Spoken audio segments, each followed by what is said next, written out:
प्यारे साथियों, आज की क्लास में आपका स्वागत है। तो साथियों, संपूर्ण प्रायिकता प्रमेय पढ़ने के बाद देखो हमने शुरुआत की थी बेज प्रमेय से, जिसके बारे में हमने केवल जाना था। इससे फॉर्मूला फाइंड आउट करके कैसे क्वेश्चन किया जाता है ये नहीं जाना था, वो अब हम इस क्लास में जान रहे हैं। ओके, तो पिछली क्लास में हमने संपूर्ण प्रायिकता प्रमेय के बारे में पढ़ा था। अब हम बेज प्रमेय के बारे में पढ़ रहे हैं, जिसका केवल और केवल हमें फॉर्मूला जानना है। ओके, या क्या है ये फॉर्मूला और क्वेश्चन किस टाइप का होगा, संपूर्ण प्रायिकता प्रमेय और बेज प्रमेय में क्या डिफरेंस होगा, एक माइनर डिफरेंस होगा, वो क्या होगा वो भी देख लेंगे। देखिए, यदि E1 E2 E dash dash En मतलब E3 E4 बीच में जो भी है En अरिक्त घटनाएं हैं। ठीक है, जो भी हमने प्रतिदर्श समष्टि S का विभाजन पढ़ा था वही चीजें, अरिक्त घटनाएं हैं, कॉमन नहीं है, और समग्र मतलब सारी की सारी मिलकर S बना रही है। अरिक्त घटनाएं जो कि प्रतिदर्श समष्टि S के विभाजन का निर्माण करती हैं, अर्थात E1 E2 E3 En युग्मतः असंयुक्त है। असंयुक्त मतलब आप समझते ही हो, इंटरसेक्शन 5 इंटरसेक्शन 5 है ना। और E1 union E2 union dash dash union En बराबर S, मतलब सारी मिलकर क्या बना रही है, S बना रही है। इसका मतलब समग्र है। और एक कोई ऐसी घटना है जिसकी प्रायिकता शून्यतर, एक क्या है, वही घटना है जो कॉमन है। ठीक है ना, नया कुछ भी नहीं है। संपूर्ण प्रायिकता प्रमेय और बेज प्रमेय में थोड़ा सा अंतर क्या है वो सुन लीजिए। थोड़ा सा अंतर यही है कि यहां पर थोड़ा सा एक स्टेप और आगे बढ़कर, ठीक है, पहले फॉर्मूले के बारे में बात करेंगे। छोटी सी इसकी उत्पत्ति है, मतलब एक्सप्लेनेशन है, लेकिन वो भी किस पर निर्भर है, संपूर्ण प्रायिकता प्रमेय पर। ओके, जिसकी प्रायिकता शून्यतर है, ए कोई ऐसी घटना है जिसकी प्रायिकता शून्यतर है, तो पी ई आई बटा ए बराबर P E I P A बटा ई I P E J P A बटा ई जे और सबका योग है। ठीक है, क्या है इस फॉर्मूले का मतलब, पहले इसकी छोटी सी एक एक्सप्लेनेशन है वो समझ लेते हैं। उपपत्ति, हो मन क्यों बहका रे बहका आधी रात को,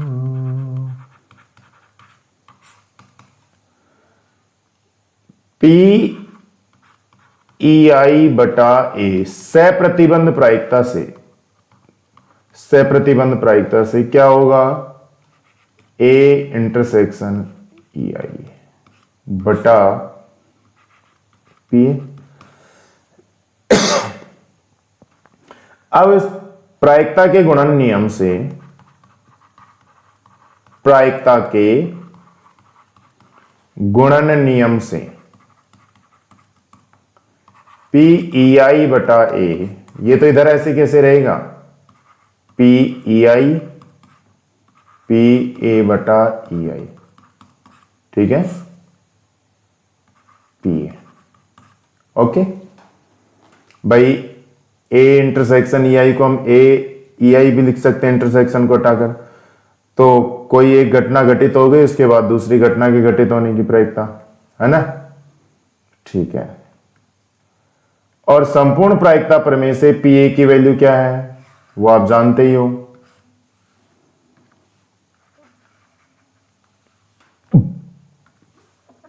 तो पी ई आई बटा ए बराबर अपने पास आ जाएगा P E I P A बटा ई आई बराबर 1 से जे तक पी ई जे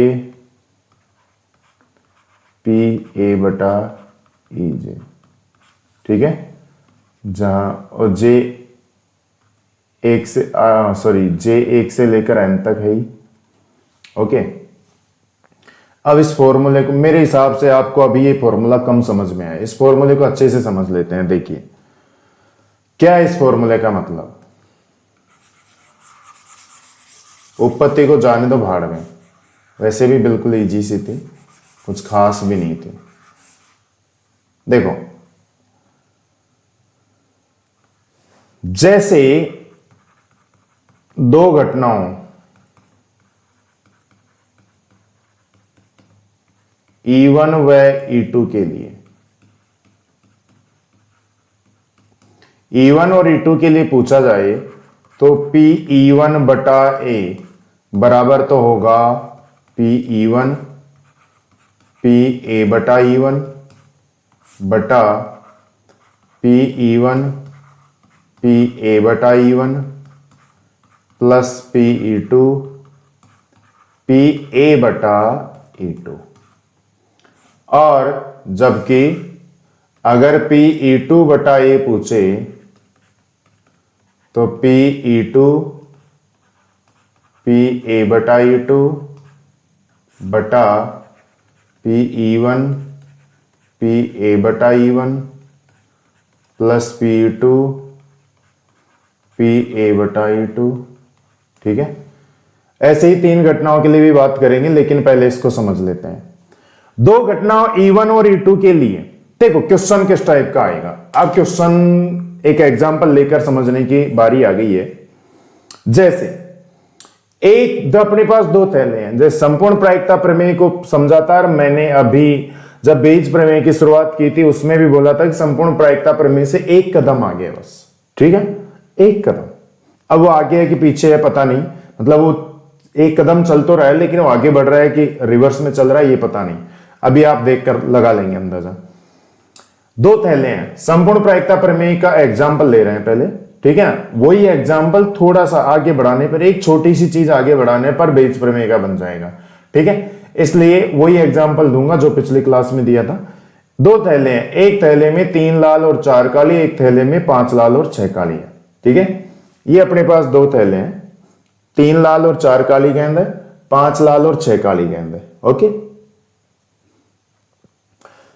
एक गेंद निकाली जाती है, एक गेंद निकाली जाती है तो उसके लाल रंग के होने की प्रायिकता ज्ञात कीजिए। यहां तक अगर क्वेश्चन रहता है तो ये क्या होगा, संपूर्ण प्रायिकता प्रमेय से। ठीक है, और अगर क्वेश्चन इस तरह से रहता है कि दो थैले हैं, एक थैले में 3 लाल और 4 काली गेंद, दूसरे थैले में 5 लाल और 6 काली गेंद है, उनमें से एक गेंद निकाली जाती है जो कि लाल है, जो कि लाल है, ये हमें दिया है, तो उसके पहले थैले में से निकाले जाने की प्रायिकता ज्ञात कीजिए।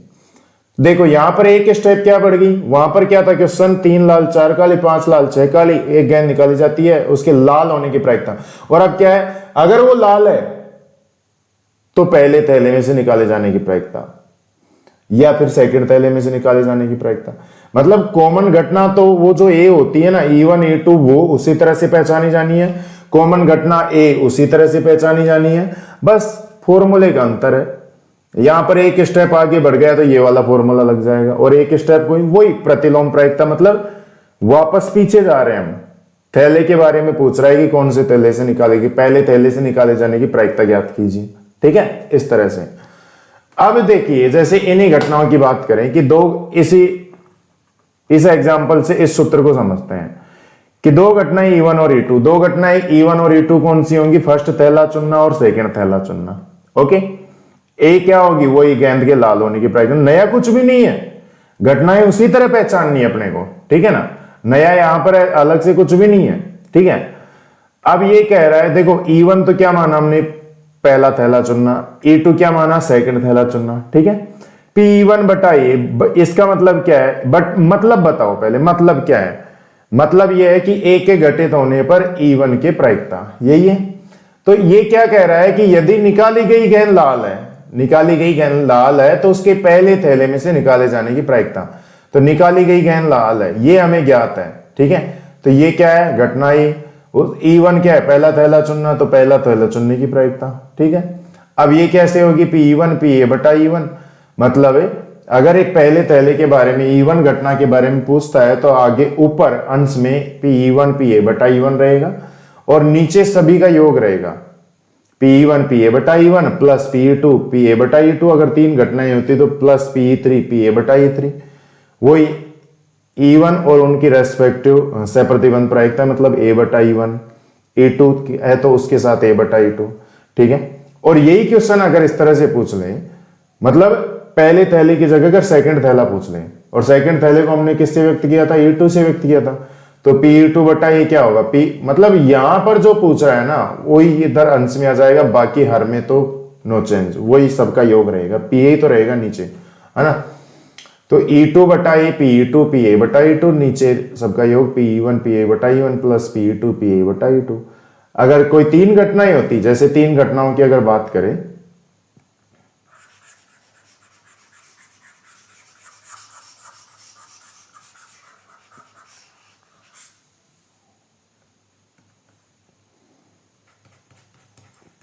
तीन घटनाओं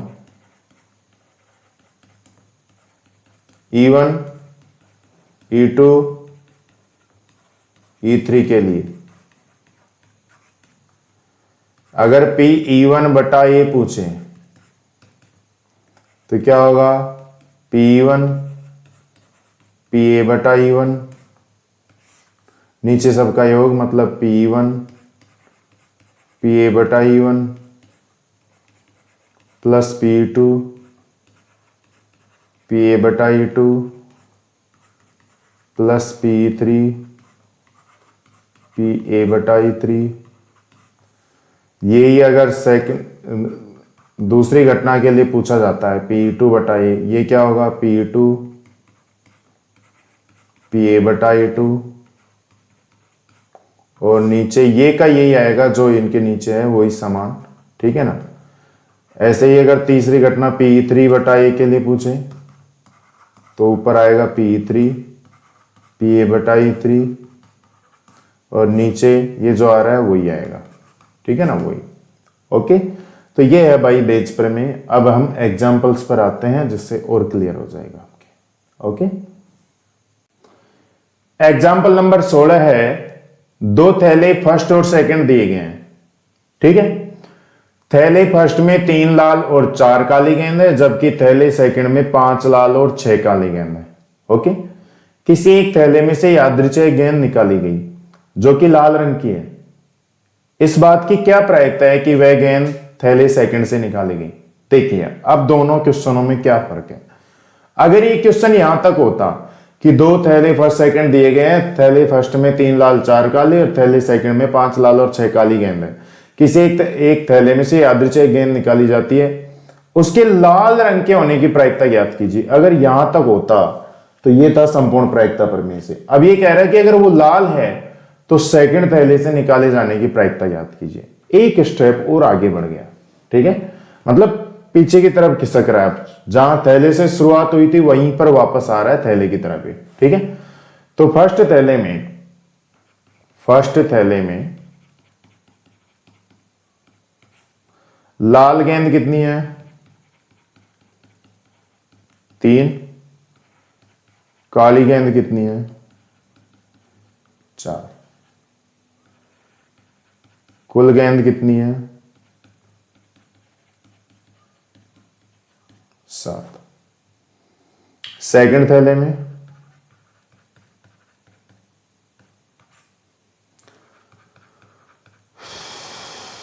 लाल गेंद कितनी है? 5। काली गेंद कितनी है? 6। कुल गेंद कितनी है? 11। अब अपने पास घटना E1 और E2 तो क्या होंगी? फर्स्ट और सेकंड थैला चुनना, और थैला चाहे कौन सा भी चुनो, घटना ये क्या होती है? कॉमन घटना, संगत घटना जो दोनों के लिए है, चाहे कैसा भी चुनो, फर्स्ट चुनो चाहे सेकंड चुनो, गेंद तो निकाली गई गेंद लाल रंग की है। ये है कॉमन घटना ए, ठीक है ना, संगत घटना।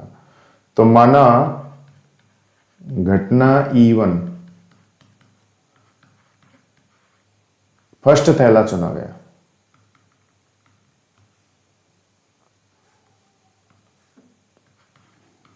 फर्स्ट थैला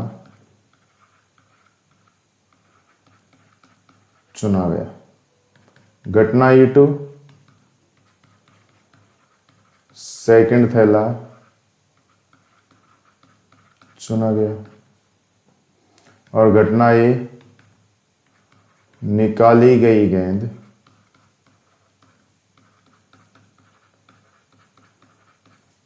लाल रंग की है।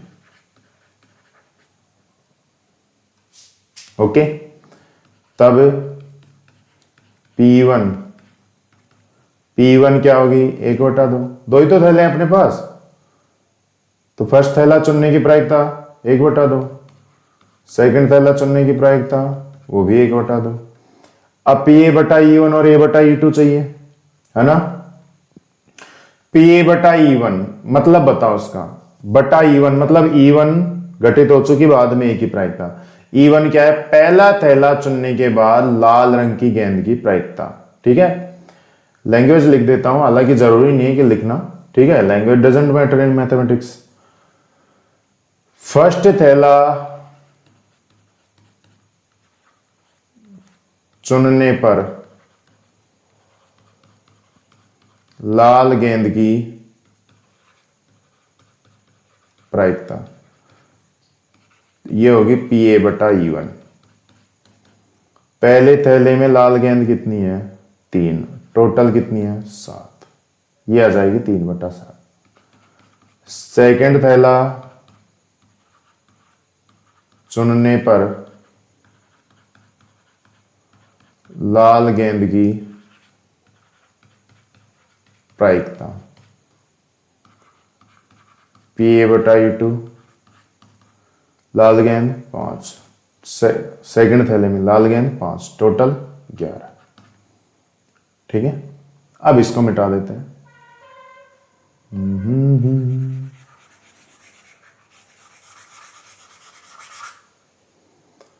बेज प्रमेय से देखिए क्या पूछा है इसने, इस बात की क्या प्रायिकता है कि वह गेंद सेकंड थैले से निकालेगी। सेकंड थैले को क्या माना था, E2, तो बेज प्रमेय से PE2/A पूछा है इसने। ठीक है, कि निकाली गई गेंद लाल है तो उसके सेकंड देखो A/A का मतलब निकाली गई गेंद लाल है, ऊपर E2 है तो उसके सेकंड थैले से निकाले जाने की क्या प्रायिकता है। तो ये क्या हो जाएगी, PE2 PA/E2 P1 PA/E1 P2 PA/E2। तो PE2 1/2, PA/E2 5/11, P1 1/2, PA/E1 3/7 plus PE2 1/2, PA/E2 5/11। Okay, 1/2 तो कॉमन आकर कट ही जाएगा, तो 5/11, 1/2 यहां पर रख लो, 1/2 कॉमन ले लो यहां से। ठीक है, यहां पर 3/7 प्लस 5/11 रहेगा। ठीक, तो 1/2 को तो काट दो आप, और इधर इसको मिटा लेते हैं। वंदे मातरम वंदे मातरम वंदे मातरम वंदे मातरम वंदे, बराबर 5/11। 7 × 11 ही इसका एलसीएम आ जाएगा, क्योंकि दोनों अभाज्य संख्या हैं। 7 का भाग 11 में, सॉरी 7 × 11 में 7 का भाग 7 तो कट जाएगा, 11 बचेगा, 11 × 3 = 33 प्लस 5, 11 का भाग देंगे तो 7 बचेगा, 7 × 5 = 35। तो 5 × 7 × 11 ये तो ऊपर पहुंच जाएगा और 11 नीचे आ जाएगा, गुणा 35 और 33, 5 और 3 8 और 3 और 3 6, 11 से तो 11 कट जाएगा। अब देख लो कुछ कट रहा है क्या, 7 ना, कुछ नहीं कट रहा, तो 35/68 ये आपका फाइनल आंसर हो जाएगा। ओके, 35/68। एग्जाम्पल नंबर 17 है, 3 अभिन्न डिब्बे फर्स्ट, सेकंड और थर्ड दिए गए हैं। ठीक है, 3 डिब्बे हैं जहां प्रत्येक में 2 सिक्के हैं, हर एक डिब्बे में 2 सिक्के हैं। डिब्बे फर्स्ट में दोनों सिक्के सोने के हैं, सेकंड में दोनों सिक्के चांदी के हैं, और थर्ड में एक सोने और एक चांदी का सिक्का है। ओके, एक व्यक्ति यादृच्छया एक डिब्बा चुनता है और उसमें से यादृच्छया एक सिक्का निकालता है। यदि सिक्का सोने का है तो इस बात की क्या प्रायिकता है कि डिब्बे में दूसरा सिक्का भी सोने का ही है। डिब्बे में दूसरा सिक्का भी सोने का ही है, दोनों सिक्के सोने के हैं। इसका मतलब कौन सा डिब्बा चुना गया है? फर्स्ट। पहले डिब्बे में ही तो दोनों सिक्के सोने के हैं ना, तो इसने पहला डिब्बा चुनने की प्रायिकता पूछी एक तरह से। ठीक है, तो देखिए, माना घटना E1 फर्स्ट डिब्बा,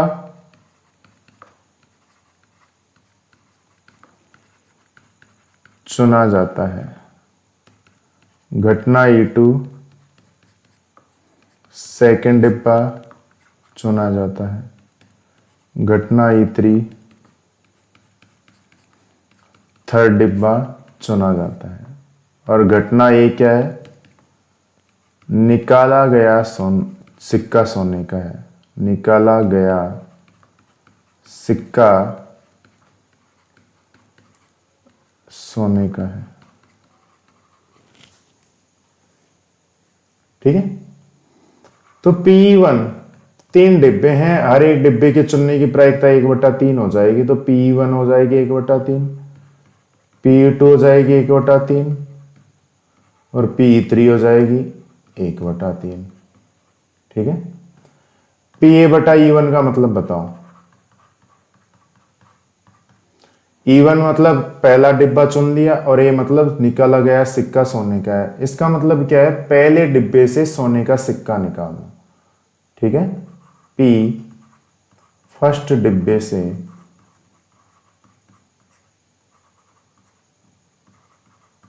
सोने का सिक्का निकालना। ठीक है, निकालने की प्रायिकता है और प्रायिकता को हम P से पहले ही व्यक्त कर चुके।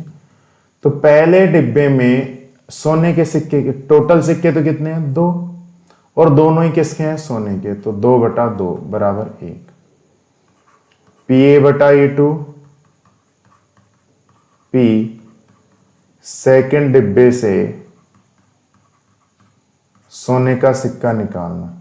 ठीक है, सेकंड डिब्बे में, डिब्बे सेकंड में दोनों सिक्के चांदी के हैं। सिक्के तो 2 हैं लेकिन सोने का एक भी नहीं है। 0/2 बराबर 0। PA/E3 P थर्ड डिब्बे से सोने का सिक्का निकालना। थर्ड डिब्बे में देखो, डिब्बे थर्ड में एक सोने और एक चांदी, 2 टोटल हैं जिनमें एक सोना और एक चांदी का। ठीक है, ये हो गई। अब क्या कह रहा है? एक व्यक्ति एक यादृच्छिक डिब्बा चुनता है और उसमें से यादृच्छिक सिक्का निकालता है। यदि सिक्का सोने का है तो इस बात की क्या प्रायिकता है कि डिब्बे में दूसरा सिक्का भी सोने का ही है? P डिब्बे में दूसरा सिक्का सोने का ही है।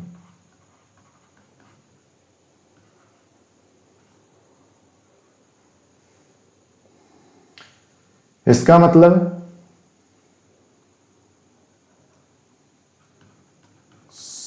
सोने का सिक्का निकालने, इसका मतलब क्या है? डिब्बे में दूसरा सिक्का सोने का, ये इसका मतलब पहला डिब्बा चुनने की प्रायिकता पूछ रहा है, क्योंकि पहले डिब्बे में ही दोनों सिक्के सोने के हैं। ठीक है, तो P सिक्के के लिए कौन सा सिक्का? सोना। ठीक है, यहां लिख दो सोने के सिक्के के लिए। सोने के सिक्के के लिए फर्स्ट डिब्बा चुनने की प्रायिकता, और प्रायिकता को हमने पहले P से लिख रखा है, तो प्रायिकता किसकी? सोने के सिक्के के लिए फर्स्ट डिब्बा चुनना। तो इसको किससे लिखेंगे? PE1/A से। ठीक है, तो PE1 PA/E1 बटा PE1 PA/E1 plus PE2 PA/E2 plus PE3 PA/A3। ठीक,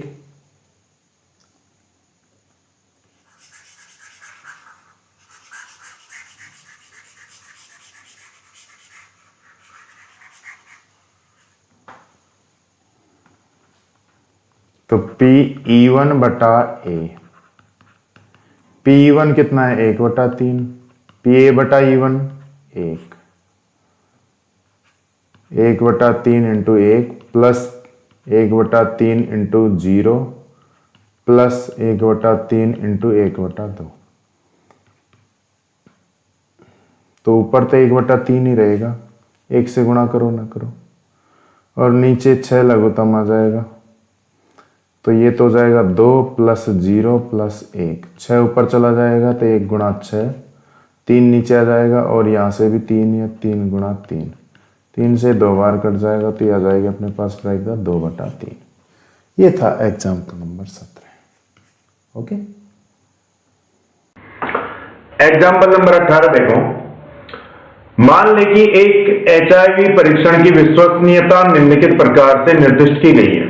ओके, क्या है देखिए, HIV पॉजिटिव व्यक्तियों के लिए परीक्षण 90% पता लगाने में और 10% पता न लगाने में सक्षम है।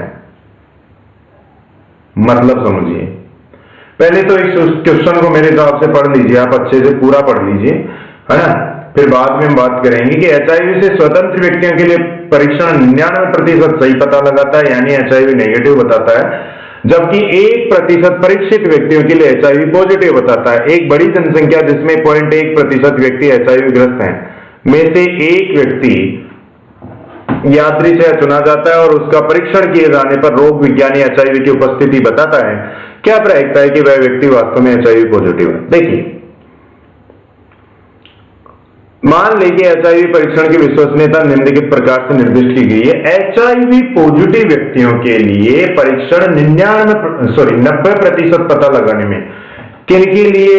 HIV पॉजिटिव व्यक्तियों के लिए। किनके लिए? HIV पॉजिटिव व्यक्तियों के लिए परीक्षण 90% पता लगाने में और 10% पता न लगाने में। ठीक है, किनके लिए? पॉजिटिव व्यक्तियों के लिए 90% पता लगाने में। अब पॉजिटिव व्यक्तियों का पता लगा रहा है, इसका मतलब 90% व्यक्तियों को पॉजिटिव बता रहा है। ठीक है, 90% व्यक्ति पॉजिटिव हैं। बता क्या रहा है? क्योंकि पता लगाने के लिए कह रहा है, पता ही लगा रहा है, इसका मतलब, और वो भी किसका? पॉजिटिव व्यक्तियों में से पता लगा रहा है, इसका मतलब 90% व्यक्ति पॉजिटिव है। ठीक है, ऐसा ही। और 10% पता न लगाने में, ये 10% कोई काम का नहीं है। ये काम का इसलिए नहीं है कि 10% वो लोग हैं जिनके बारे में बता ही नहीं पा रहा है कि पॉजिटिव है कि नेगेटिव है, कुछ भी कंफर्म नहीं है उनके बारे में। ठीक है, सस्पेंस नहीं है बस, और कुछ भी नहीं है। ठीक है, HIV से स्वतंत्र व्यक्तियों के लिए परीक्षण, HIV से स्वतंत्र व्यक्ति के लिए मतलब जिनके HIV नहीं है, उनके लिए 99% सही पता लगाता है, यानी HIV नेगेटिव बताता है। ठीक है, जबकि 1% परीक्षित व्यक्तियों के लिए HIV से स्वतंत्र। ठीक है, 1% परीक्षित व्यक्तियों के लिए HIV पॉजिटिव बताता है, मतलब जो HIV से स्वतंत्र है, मतलब जिनके HIV नहीं है, स्वस्थ हैं, तो भी उनको पॉजिटिव बता देता है।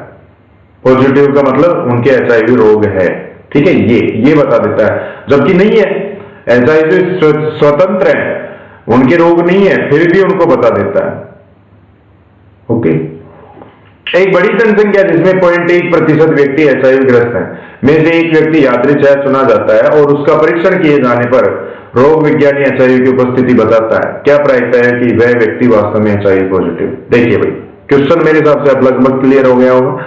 यहां पर दो चीजें हैं, एक तो है कि कुछ लोग ऐसे हैं जो HIV से पॉजिटिव हैं, HIV ग्रस्त हैं, कुछ ऐसे हैं HIV ग्रस्त नहीं है।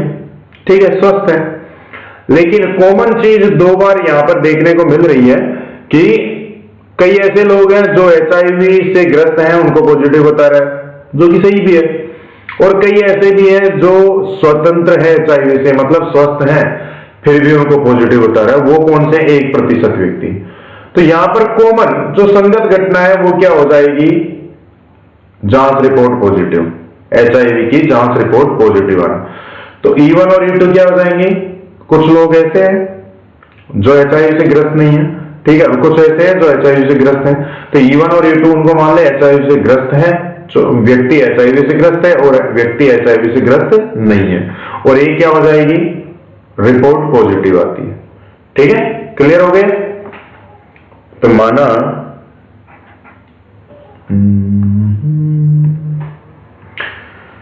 मेरे नैना, माना घटना E1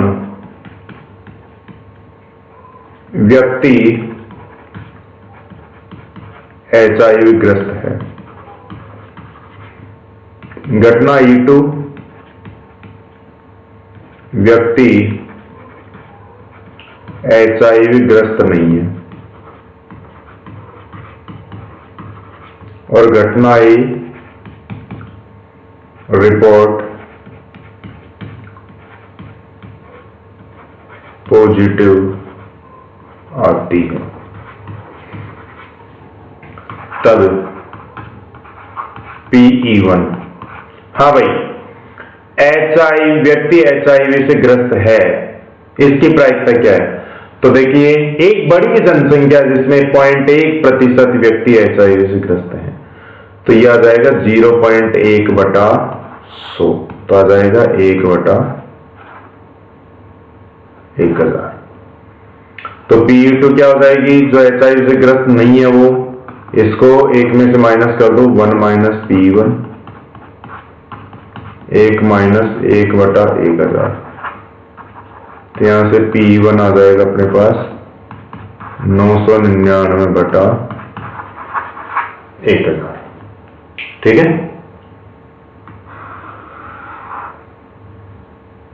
अब PA/E1 का मतलब बताऊं।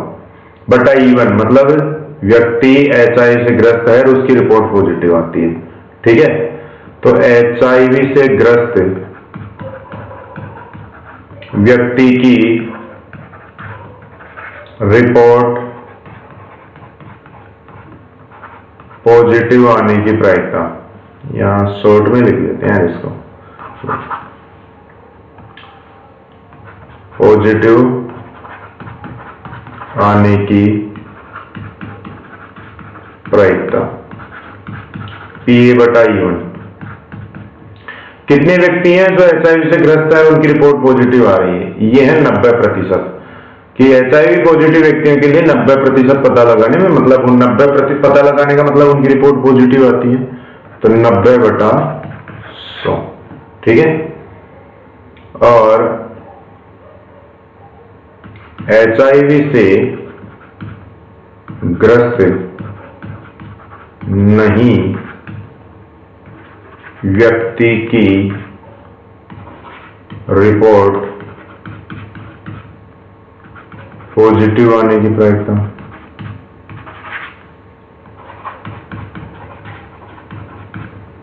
PA/E2, मतलब जो ग्रस्त नहीं है फिर भी उनकी पॉजिटिव आ रही है, तो वो कितने थे? 1%, 1/100। तो क्या प्रायिकता है कि वह व्यक्ति वास्तव में HIV पॉजिटिव है? तो हमें क्या पूछा है, देखो, और उसका परीक्षण किए जाने पर रोग विज्ञानी HIV की उपस्थिति बताता है, मतलब पॉजिटिव बताता है रिपोर्ट को। तो क्या प्रायिकता है कि वह वास्तव में पॉजिटिव है? मतलब वास्तव में मतलब E1। भाई पॉजिटिव तो दोनों की आ रही है, लेकिन कुछ ऐसे हैं जो वास्तव में पॉजिटिव नहीं है, मतलब HIV से ग्रस्त नहीं है, और कुछ ऐसे हैं जो ग्रस्त हैं। तो ये कह रहा है कि वास्तव में वो HIV से ग्रस्त है, उसकी रिपोर्ट पॉजिटिव। तो क्या पूछा है? PE1/A, कि यही तो ग्रस्त है, इसकी रिपोर्ट पॉजिटिव, ठीक है। तो इसको मिटा देते हैं। तो अब बेज प्रमेय से PE1/A PE1/A equal to PE1 PA/E1 PE1 PA/E1 plus PE2 PA/E2 1/1000 गुणा PA/E1 90/100।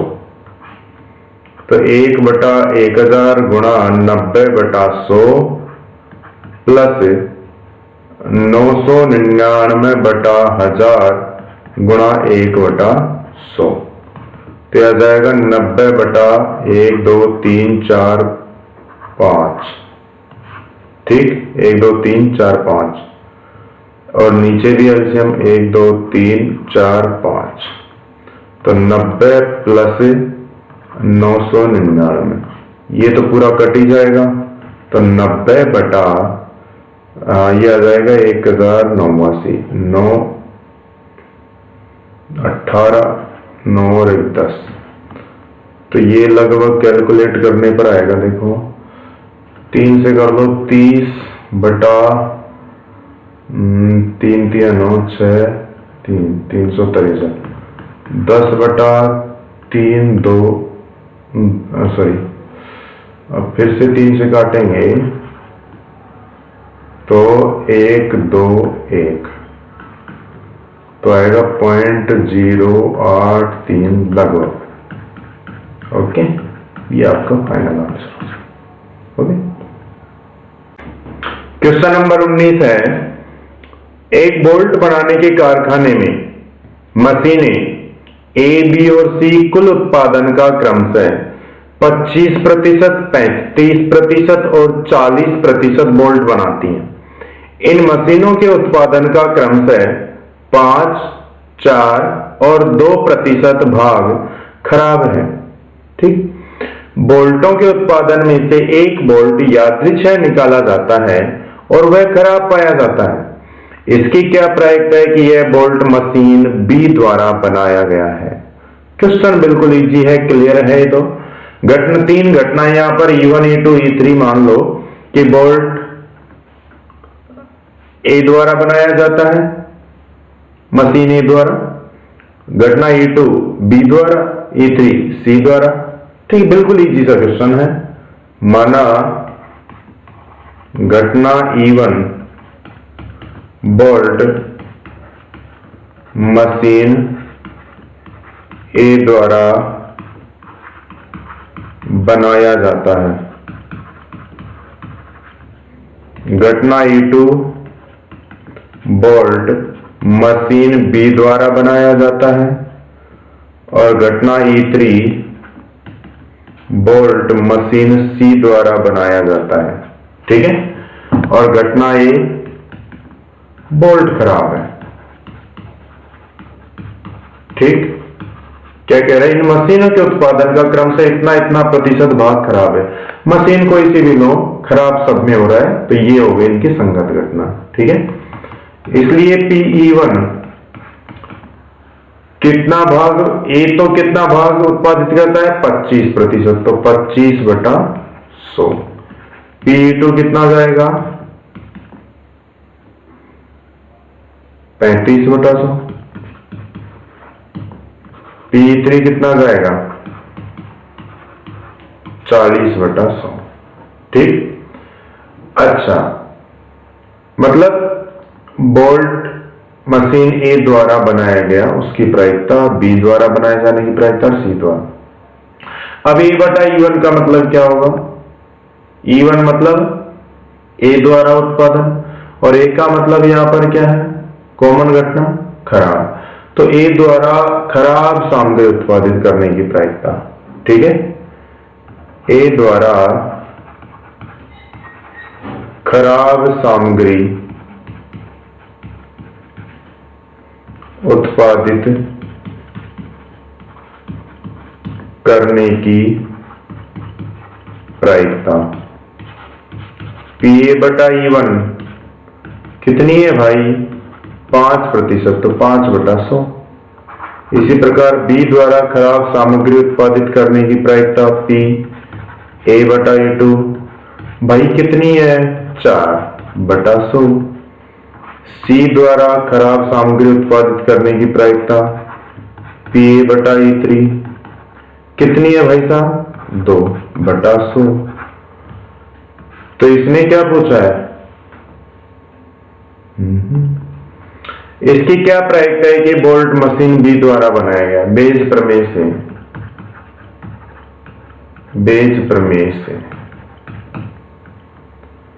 Pe2 बटा ए, बी द्वारा पूछा है तो बी हमने ए2 के लिए माना, तो P2 Pa बटा E2, P1 Pa बटा E1 प्लस P2 Pa बटा E2 प्लस P3 Pa बटा E3। ठीक है, इन सब की वैल्यू पुट कर देते हैं।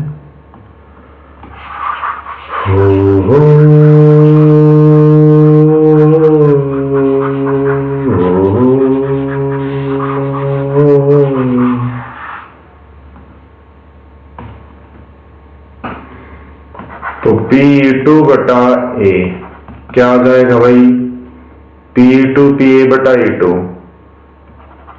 35 बटा 100, Pa बटा E2 4 बटा 100, P1 Pa बटा E1 25 बटा 100 5 बटा 100 प्लस 35 बटा 100 गुणा 4 बटा 100 प्लस P3 A बटा E3 40 बटा 100 2 बटा 100। तो 3570 गुना 140 बटा 1 2 3 4 और 1 2 3 4 ये एलसीएम आ जाएगा, है ना। और सबके नीचे वही है कॉमन चीज, तो 25 बंदे 125 प्लस ये 140 प्लस 80 सॉरी 80, ये तो पूरा कट ही जाएगा। तो 140 बटा 125 140 और 80, 140 और 80 कितना होगा 220 345। तो 5 से काट लो, 5 दूनी 10 60 पंजे 40 5 6 28 बटा 69। और भी कट रहा है क्या, 6 5 6 पंजे 30 9 28 बटा 69 और तो नहीं कट रहा है। ठीक है, तो यही होगा final answer. Okay, example number 20, एक डॉक्टर को एक रोगी को देखने आना है। ठीक है, डॉक्टर साहब है रोगी को देखने जा रहे हैं। पहले के अनुभव से ज्ञात है कि उसके ट्रेन बस स्कूटर या किसी अन्य वाहन कुछ भी हो सकता है। अब इनके अलावा ट्रेन बस स्कूटर के अलावा चाहे वो साइकिल ही हो, आने की प्रायिकताएं क्रमशः ट्रेन बस स्कूटर या अन्य किसी वाहन से आने की प्रायिकताएं क्रमशः 3/10 1/5 1/10 या 2/5। ट्रेन से आने की प्रायिकता 3/10 है, बस से आने की 1/5 है, स्कूटर से 1/10 है और अन्य वाहन से 2/5 है। यदि वह ट्रेन बस या स्कूटर से आता है तो उसके देर से आने की प्रायिकताएं क्रमशः 1/4 1/3 या 1/12 है, परंतु किसी अन्य वाहन से आने पर उसे देर नहीं होती है। तो यदि वह देर से आया तो उसके ट्रेन से आने की प्रायिकता ज्ञात कीजिए। देखो, घटना E1 E2 E3 E4 4 घटनाएं यहां पर, तो इनको मान लो। देखो, पहली घटना E1 ट्रेन से आने की घटना, E2 बस से आने की घटना, स्कूटर से आने की घटना को E3 मान लो और अन्य वाहन से आने को E4 मान लो। कुछ भी मानो, लेकिन कॉमन घटना क्या है, वो देर से आता है। ठीक है ना, ये कॉमन घटना है, वो किसी से भी आए। ठीक है ना, ट्रेन बस स्कूटर या अन्य किसी भी साधन से आए लेकिन वो देर से आता है, ये कॉमन घटना है। ठीक है, तो माना घटना E1, डॉक्टर ट्रेन से आता है, डॉक्टर ट्रेन से आता है। घटना E2, डॉक्टर बस से आता है।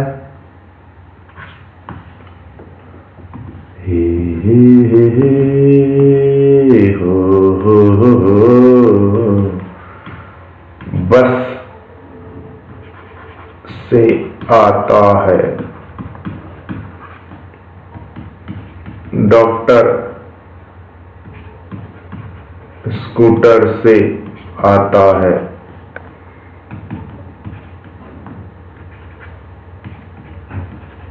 डॉक्टर अन्य वाहन से आता है।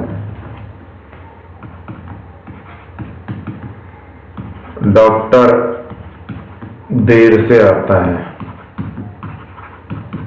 ठीक है, ये घटना ये होगी। इसलिए P1 ट्रेन से आने की प्रायिकता क्या है? 3/10। P2 बस से आने की प्रायिकता 1/5। P3 स्कूटर से आने की प्रायिकता 1/10 और P4 अन्य साधन से आने की प्रायिकता 2/5। ठीक है, अब PA/E1 का मतलब क्या है? ट्रेन से आने पर देर होने की प्रायिकता। ठीक है, ट्रेन से आने पर देर होने की प्रायिकता। मिल जाते हैं जो प्यार में, मर के भी वो बिछड़ते नहीं। 1/4। बस से आने पर देर होने की प्रायिकता PA/E2 1/3। स्कूटर से आने पर देर होने की प्रायिकता PA/E3 1/12 और अन्य वाहन से आने पर देर होने की प्रायिकता PA/E4, ये हो जाएगी 0। क्योंकि ये क्या कह रहा है? परंतु अन्य वाहन से आने पर उसे देर नहीं होती। देर होती नहीं है तो प्रायिकता क्या होगी? 0। ठीक है, तो यदि वो देर से आता है तो उसके ट्रेन से आने की प्रायिकता। ट्रेन किसको कौन सी घटना मानी हमने? E1। तो इसने क्या पूछा है? P1/E पूछा। ओके और मुन्ना ओके।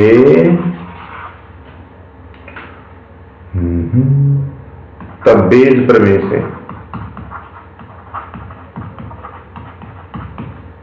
P(E1/A)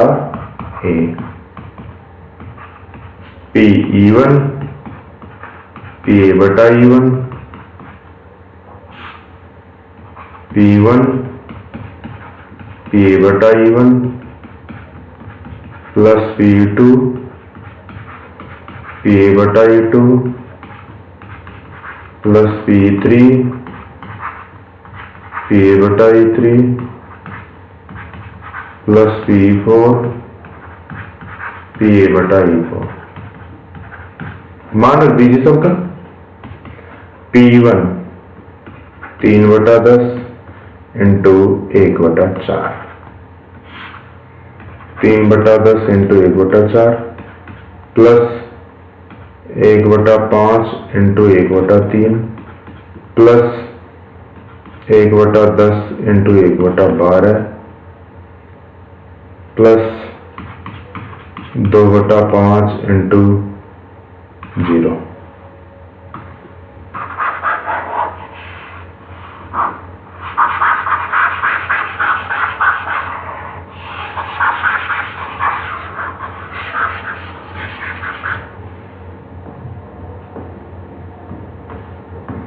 क्या हो जाएगी? 3/40 ऊपर 3/40 1/15 1/120। ये तो 0 ही जाएगा। 3/40 120 लघुत्तम आ जाएगा। 40 का 120 में 3 बार तो यह आ जाएगा 9। 15 सेकंड 15 7 105 15 × 120 प्लस 1 तो 3 × 120 बटा 9 और 9 18 × 40। 0 0 4 3 बार 3 से 3 बार और सॉरी 6 बार और 3 से 2 बार तो आ जाएगा 1/2। ये आपका फाइनल आंसर हो जाएगा। ओके, एग्जाम्पल नंबर 21 है। एक व्यक्ति के बारे में ज्ञात है कि वह 4 में से 3 बार सत्य बोलता है। वह एक पासे को उछालता है और बतलाता है कि उस पर आने वाली संख्या 6 है। इसकी प्रायिकता ज्ञात कीजिए कि पासे पर आने वाली संख्या वास्तव में 6 है। मतलब स्वाभाविक है, साफ दिख रहा है कि दो घटनाएं, एक तो हो गई कि पासे पर संख्या 6 प्राप्त होती है, पासे पर संख्या 6 प्राप्त नहीं होती है। ठीक है, बाद में बात करेंगे, एक ही भी बात करेंगे। माना घटना E1 पासे पर संख्या 6 प्राप्त होती है, घटना E2 पासे पर संख्या 6 प्राप्त नहीं होती है।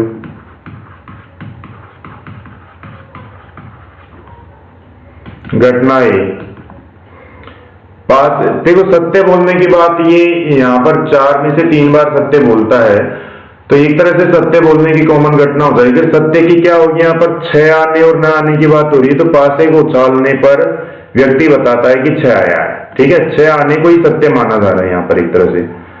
पासे को उछालने पर व्यक्ति द्वारा 6 बताने की घटना। ठीक है, मतलब इसी को हम सत्य मान रहे हैं।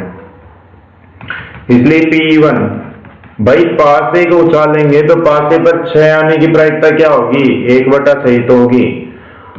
और P2 6 प्राप्त नहीं होने की प्रायिकता 5/6 होगी।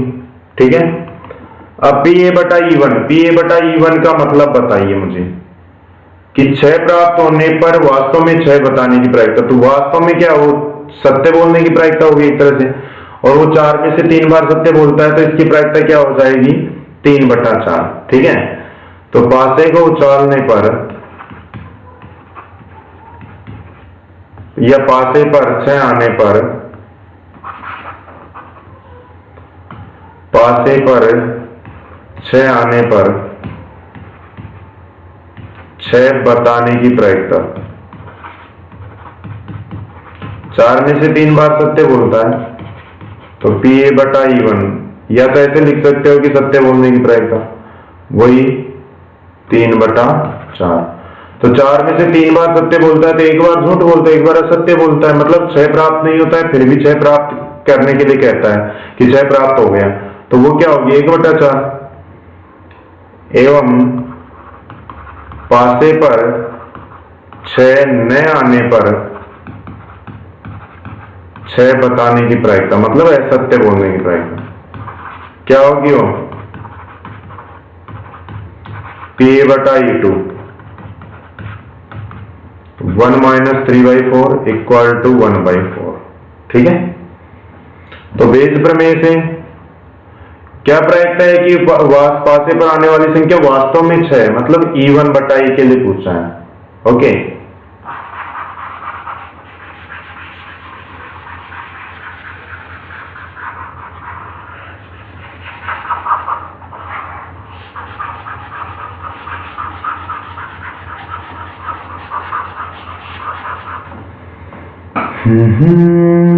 इसलिए बेज प्रमेय से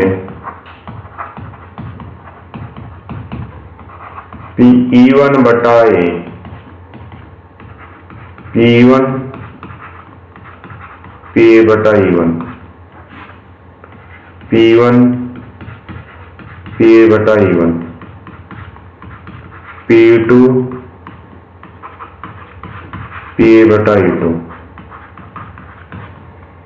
P1 1/6, PA/E1 3/4, 1/6 × 3/4 प्लस 5/6 × 1/4, तो लघुत्तम तो वही 3/24, नीचे भी वही 24, काटो मत, बाद में काट लेंगे। 3 + 5, 24 से 24 कट जाएगा, तो 3/8, ये आपका फाइनल आंसर हो जाएगा। ओके,